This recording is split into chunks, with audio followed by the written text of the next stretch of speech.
Marcus did with the Gridiron Insight. Guys, I had a college coach hit me up the other day, and he was upset, but he kind of understood what this high school coach was, where this high school coach was coming from. The high school coach hit him up, said, "Hey, coach, I heard you off one of my kids.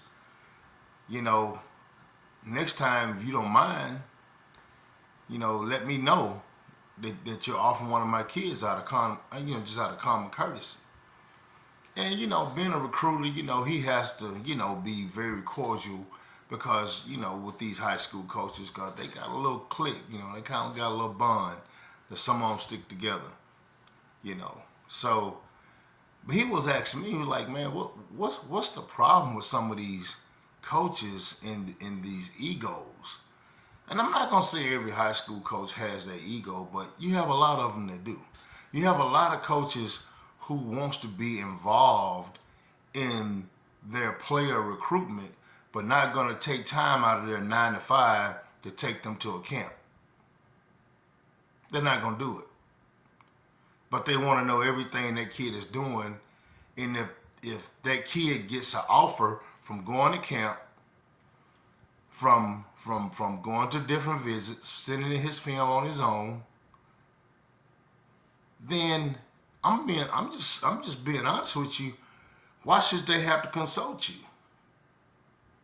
Now it's a common courtesy. If I'm the athlete, what I would do, I would say, "Hey, coach, I'm going to Florida this weekend.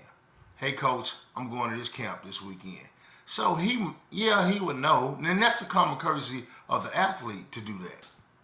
That is not something that you have to do, but it is a common courtesy. But for a high school coach to get in his feelings because one of his athletes got an offer and he saw it on Twitter and actually called the college, I think that's a little petty. So parents, be aware of what kind of coach that you have. Because I'm gonna tell you, some of these coaches, if you're not involved, if you don't involve them, they will hold it against your child. Now, if they need your child to win and their job is on the line or is in jeopardy, yeah, your child is gonna play, especially if your guy is him. If he's that guy, yeah, he gonna play. But if he could play another person and he has some animosity with you because you're not involving him in the recruiting, I've seen that happen before. I've seen kids have to transfer. So be very mindful of what kind of state your high school coach is in when it comes to your child recruiting. Be very mindful of that. You want to be courteous. If he's not helping, tell him what camps you're going to. Tell him what schools you're visiting. That way he has some kind of idea of what's going on. But do you owe him that? No, you don't owe him that.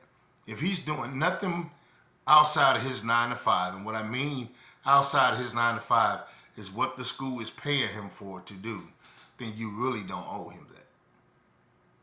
But I'm telling you, as a parent, that's what I would do. I would make sure he knows about where I'm going and just give him a brief, summary of how the recruiting is going. That way, both sides are pretty clean and nobody gets in their feelings.